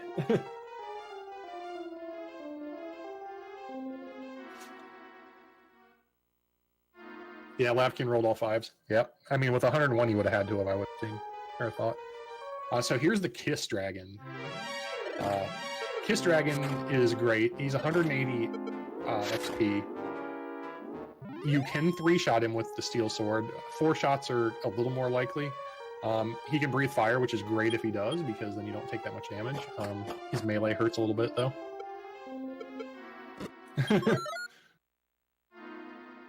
So it looks like SUMDeaner also electing to fight Axe Knights right now. So since they can put you to sleep, this is still dangerous, like I said, because you're gonna 3-shot them at best, unless you critical. So looks like, yeah, that one Lavkian, because Lavkian was at 80 health, he elected to run, and he got away, so that's good. So the way running works in this game, is the first 2 times you try and run, you have a 50% chance to do so. And here's Stone Man, and Stone Man actually, unfortunately for Lavkian, surprise attacked him. His first 2 runs didn't happen, so he is going to cast Heal More so he doesn't die, which is a smart move. Because dying in Charlotte costs a lot of time. So, SUMDeaner up on a Kiss Dragon here, killing it. Getting some good XP. Wizards, of course, still pretty awesome because they can die pretty easily. Looks like Lavkian just crit that one to die instantly. Pop going after that Axe Knight. Looks like he's in Charlock as well. Lavitz on his way to Charlock. So as I was saying with running, the first 2 times you try to run away, it's 50% chance. Time 3 is 75% chance, and from 4 on, it's an 87.5% chance. So failing to run past 4 is super rare, but unfortunately happens a lot to me, it seems like. But it's basically a 1 in, I want to say, like 800 and something percent, or 1 in 800 something chance. It's like basically a 0.78% chance to fail to run 4 times in a row. But it happens. Basically, half times a half times a fourth times an eighth. And that gives you your 1 out of whatever odds. So Lavitz on his way to enter Charlock now. Lavkian has picked up the Roto Sword, which he will be equipping in combat here instead, which is actually quicker. It's quicker to equip in combat. You gotta really know what you're doing to do that, and know what thing to mean. I still don't do that, and I just equip it as soon as I get it. The Roto Sword being obviously the strongest sword in the game. That's really all there is to it. It doesn't do anything fancy. It just hits harder, makes things die quicker. Not like the armor that does a whole bunch of fancy stuff.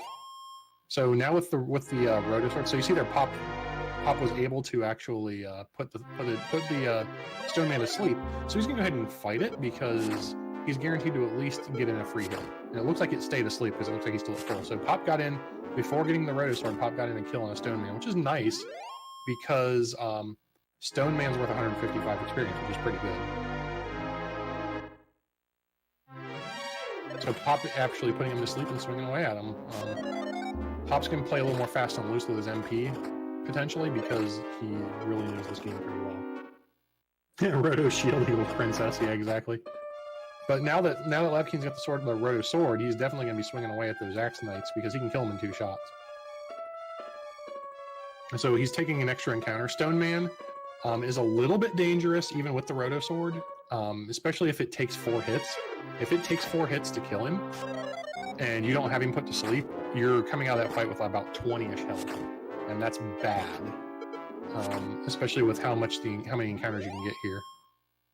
So Lavkian taking a couple extra encounters before heading down, because when he heads down this stairwell, he hits the final tier of enemies in this area, which has the Darth Dragon, which is good, but it also has the Shinigami, which is the Hell God Knight or something like that. And so it's basically a red Axe Knight, and you see SUMDeaner just came across it and ran. You can 3-shot it with the Roto Sword, so it's not bad in that regard. What it is bad in is it has heal more. And there's the Darth Dragon I was talking about that Diener got. So there's the breath weapon, did 12 damage. Turn 2, it's always going to stop spell. And then turn 3, it's going to melee, which does hurt. But if you go first, which you do a lot of the time, and kill it on turn 3, then you only take the 12 damage from the breath weapon, which is great for something that gives you 350 experience. So Lavkian coming across a Shinigami, and he's going after it, which is fine. If it doesn't heal, you're going to kill it with hits, and you're going to come out like he did with about 49, 50-ish health, depending on how much damage it does. So the Shinigami is going to melee you. It's gonna cast Hurt More, or it's gonna heal more himself. So it's gonna do one of those 3 things every turn. And his melee and Hurt More both do a lot of damage, and it sucks. So, oh, Death God Knight, that's what it is. Death God Knight.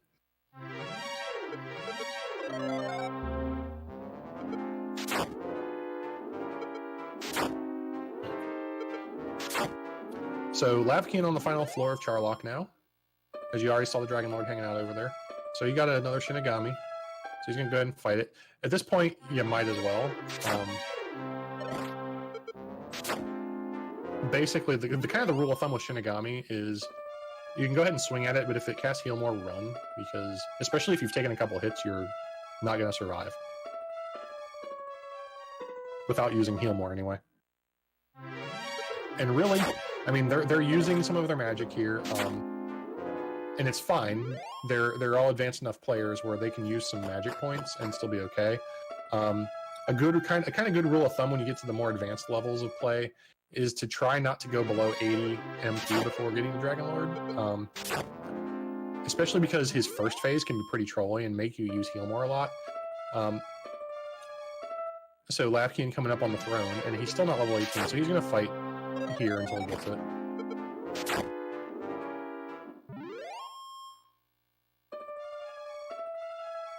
You see him kind of walking around here. So he's going to basically fight everything at this point, just to make sure he gets to level 18 as soon as possible. It looks like I'm wondering if Shinigami must have healed or something because he's running. So he had to use a heal more because if he failed to run, he would have died. So he's got to hope that he doesn't have to use any more healing. So Stone Man here's another kind of do you want to fight it or not kind of thing, because like I said, if you 4-shot him, you're at really low health and in a bad way. So it looks like he 3-shot him, and he had 66 left, so he definitely 3-shot him. And there's level 18, I think. Yep, there's level 18. So now all he has to do is heal, and he's almost out of herbs too. He's been playing with those herbs. So what he can do here is he's using half-stepping in order to heal, but also, you know, try and keep the encounters from happening. And it's a good way of healing, and it's potentially useful in the grind with the dragons and stuff too. So Dragon Lord in phase 1 is dangerous because he can also put you to sleep, and there he just tried and failed. Unless that was a Hurt More, which it could have been. That was a Hurt More. So rule of thumb basically is like, and then he just cast Heal More. So the rule of thumb is basically once you get, and there's a sleep, that's bad. Is as long as you're above 40, just swing. Until you get close to, obviously you want to be above about 70-ish when you're done with him. So what we do is we count hits. Dragon Lord's going to die. Dragon Lord phase 1 is going to die in about 7 hits. Ooh, Lavkian took a death because of sleep. That's what happens sometimes with that fight. Diener threw an engaging Dragon Lord phase 2. So Diener, unless something happens, Diener's going to be our winner. Did Lavitz must have taken a death in Charlock somewhere. That's not good either. Pop walking around. I think he's still trying to get level 18.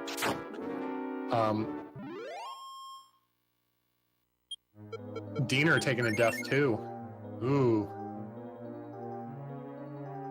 So Pop could end up winning this one because of Dragon Lord. And that's kind of the way it goes, unfortunately, sometimes.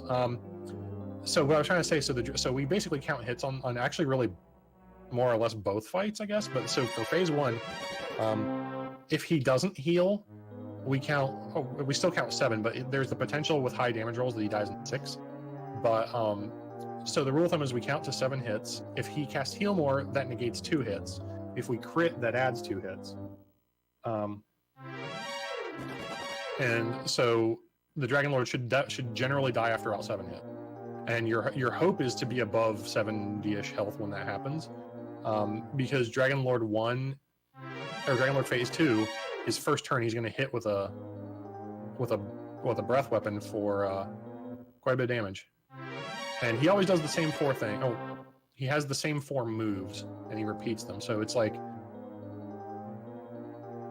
a strong breath weapon, melee attack, weak breath weapon, and then for turn 4 he can either do weak breath or melee.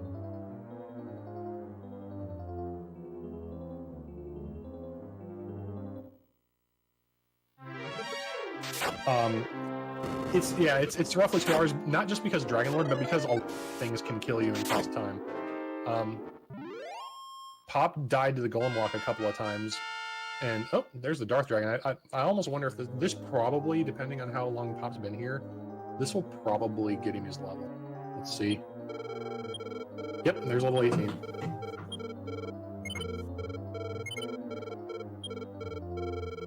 Or no, it wasn't. Maybe maybe it's just a screen freeze for me. It happened. I have it buffered, but it's still. Oh no, that was it. That was 18. Okay, he's going after him now.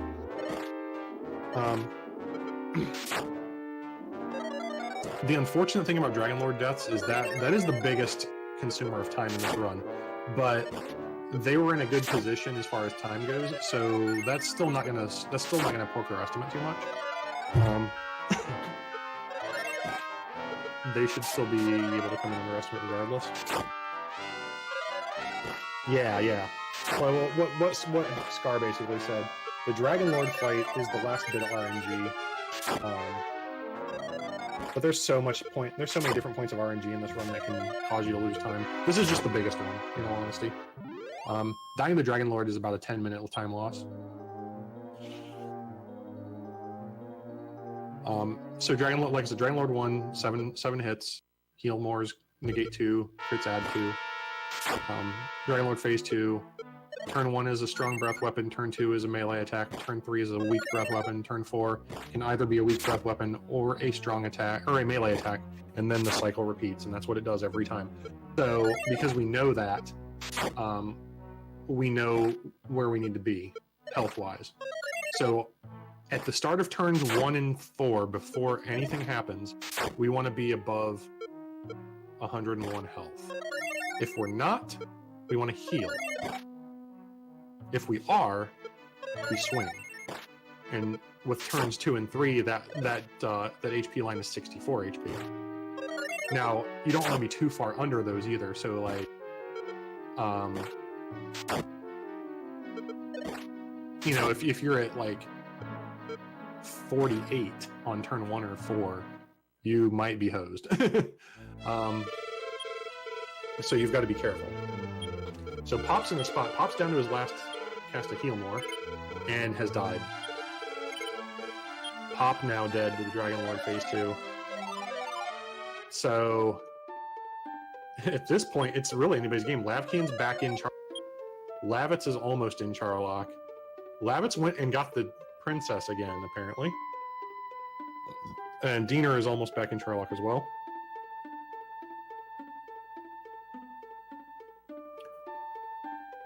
Yeah, Dragon Lord has come to play today. That's for sure.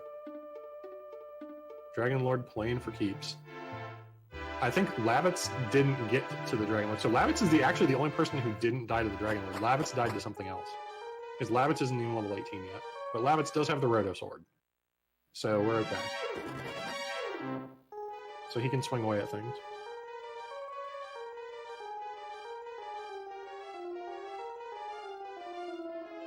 So Axe Knight being a little rude, putting Lavitz to sleep, but it doesn't matter as much as long as he doesn't stay asleep. Yeah, Rotoast.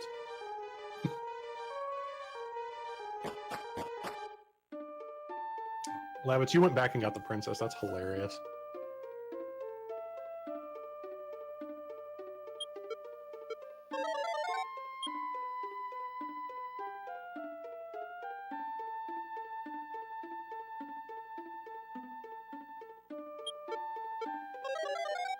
So they're just gonna be heading back down through Charlock again. Pop's gonna have to go buy another key. Pop went into Charlock with one key, so he's gonna have to buy one when he gets in here. And there's where he's going to do that now. So I think everybody else bought 6 or waited till Dragon 4 to buy keys and bought 6 of them, because I didn't see them going and buying more. Whereas I saw Pop do keys at Dragon 3, which put him 1 short. Now, for those that did buy keys at Dragon 4, they could have also potentially just bought 5 keys and been in the same position as Pop, but I don't think any of them did that. For a marathon safety route, I would probably just always buy 6 keys. If I'm going for PBs, I might try and buy 5 keys or do what Pop did. And buy the keys and the fairy waters together. So now that Lavitz is level 18, he's going to probably just start running from everything. And Lavkian and Diener... Did Diener die again? In Charlock? I missed that? It's hard to kind of keep up with 4 different windows sometimes. But it looks like Diener must have died again. Oh wow, I wonder if he got sleep locked by an Axe Knight. That's usually his MO. Axe Knight and Diener have a rivalry. Was it Axe Knight? It had to have been Axe Knight.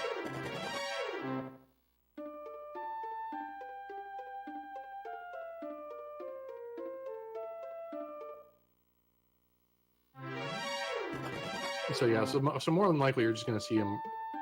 Those that are already level 18 that are coming back in are going to pretty much just be trying to run from everything. I thought so. Yep. Yeah. So like I said, Diener and Axe Knight have a rivalry going. I think Diener has kind of like the record for deaths to Axe Knight in a single run at 5.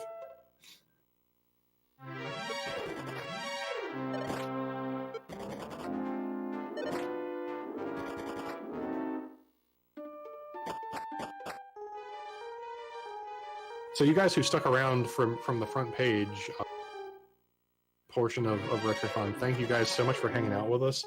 For anybody who's followed, thank you for the follows.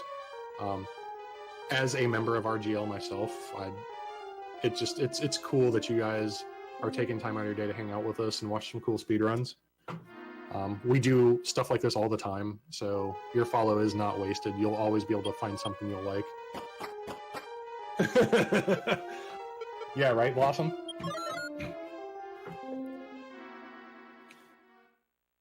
So if you haven't, you should definitely follow all 4 of these guys. They're all pretty top tier DQ1 speedrunners. Pop himself is a top tier speedrunner of all of the Roto Saga DQ games. He speedruns 1, 2, and 3 at a very high level. After this run, you will be seeing him run DQ2. And then after that, SUMDeaner here is going to be running DQ3. And he's a pretty top tier runner of that as well. And as another plug, Pop and Diener are going to be racing DQ3 at RPG Limit Break, and also Pop, Diener, and myself are going to be racing this game at RPG Limit Break.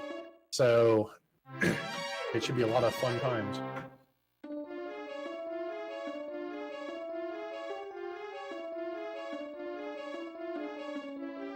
Oh, that's cool, Kinghorn. So Lavkian back on the Dragon Lord, so he has the potential to be the race winner here. Diener back in Charlock. Lavitz is at Dragon Lord. He's just got to get past the Shinigami. So Lavkian will be doing his counting. He's got to hit Dragon Lord 7 times total. And looks like I just saw a crit, maybe? I'm not sure. Yep. So he's through Dragon Lord Phase 1 with 84 MP, which is really good.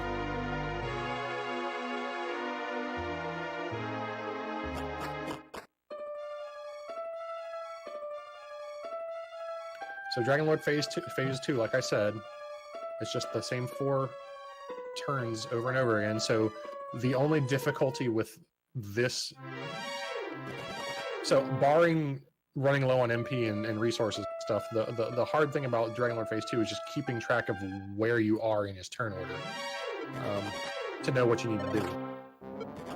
And that has caused me to lose runs to this every once in a while, just forgetting what turn I was on, and then thinking I was on, like, say, turn 3 and I was on turn 4, and paying for it and stuff like that.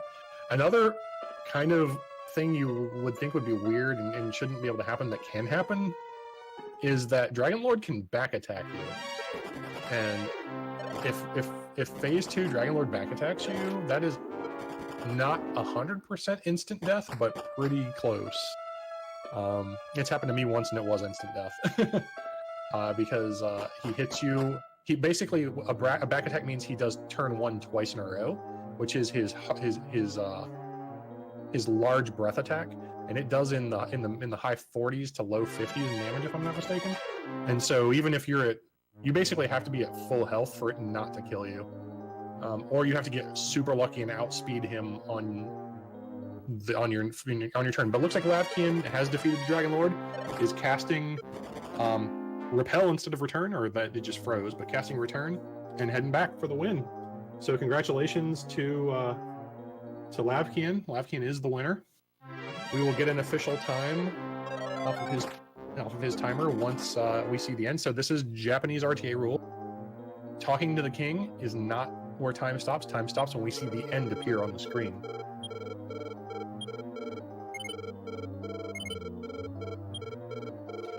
All right, so Lavitz looks like he'll be coming in second with a wow. Lavitz running out of MP and coming in clutch. 13 HP left. Lavitz going to be second. Looks like unless Pop has another bad Dragon Lord fight, he's going to come in third.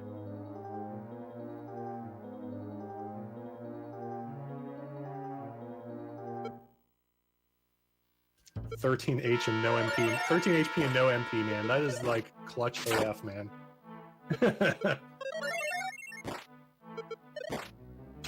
Lavitz clutching that out for sure.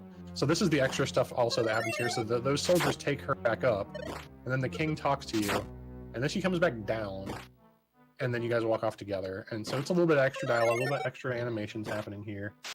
Lavitz bringing us the hot memes here. Also, you basically, the king asks you if you want to, like, take her with you and, like, marry her, shit like that, I think. And, you say yes, and I think it makes you say yes or something. Oh, is that how you died in Charlock? Was a 4 times run fail on Stoneman? That'll do it.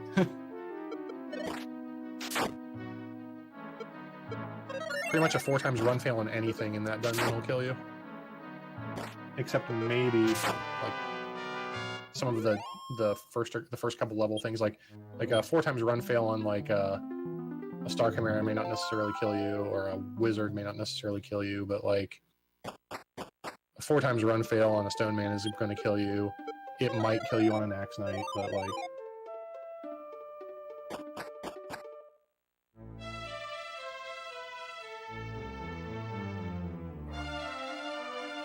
So Pop now finished with the Dragon Lord.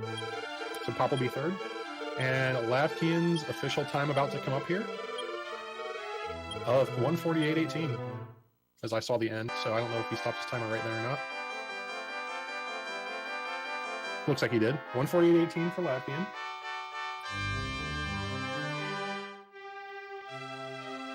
Yep, Pop coming in third. Diener fighting Dragon Lord right now. Looks like Diener getting ready to fight Phase 2 Dragon Lord.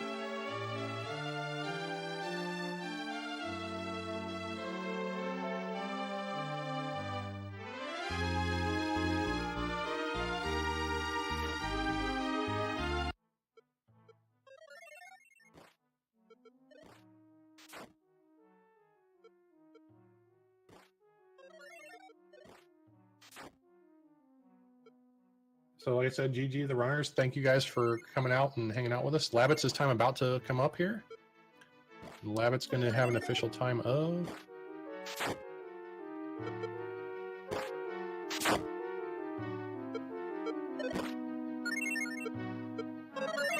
1:49:38. He stopped his timer a little late, but 1:49:38 was what. So congrats to Lavitz. I saw 1:49:38, honestly, Lavitz.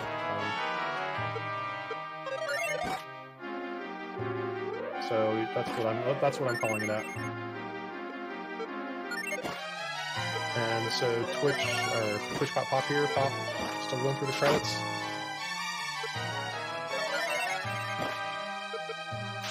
Diener still working through DL Phase 2. So follow these runners. Thank you guys for coming and hanging out. You guys are awesome. Like I was saying, we here at Retro Gaming Live TV do these kind of events all the time. We do one-night only tournaments. We have individual streams from our members. I host a RPG race night on Wednesday nights. That obviously won't be happening this week because of Retrothon, but starting back up next week. This game is one of the games we race from time to time. We also do DQ3. Some Final Fantasy games. Final Fantasy 4 is a big one. And I'm trying to incorporate some other stuff. So plenty of stuff to watch. We have all sorts of fun stuff. We have a RTS night on Thursdays, things like that. We have raffles all day Friday, where you get to you get a chance to potentially have the streamer play a game of your choice. It's pretty fun times around here. So thanks for coming and hanging out and following and stuff. Pop with a 151.03 officially. Diener through into the credits. So everybody's going to finish under estimate, which is good considering Dragon Lord deaths and stuff.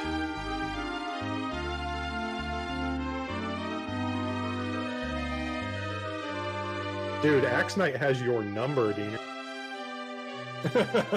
I was telling him all about it.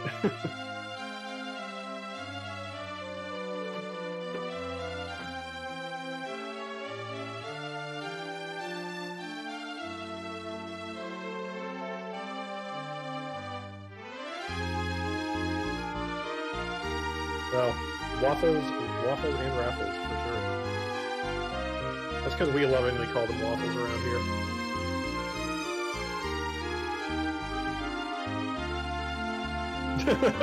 Nice. Well, we saw your official time. It was a 1:49:38. It's all good. I saw it. I called it.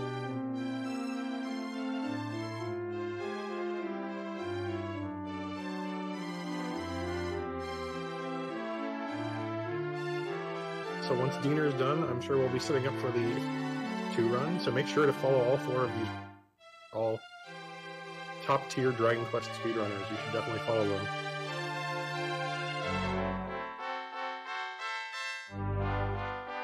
And yes, like Lavitz said, after RPG Limit Break, there's going to be a Dragon.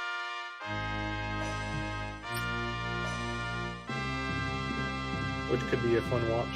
Which I may not join because I have to grind this for Limit Break and it's making me mad. But it's no, like, it's a fun speedrun, but like if you're somebody who gets frustrated with RNG handing you a bad way, the game can get to you every once in a while. Like I had a 205 run because I died in Charles 3 times in a row on Saturday, and I needed to take a breather after that.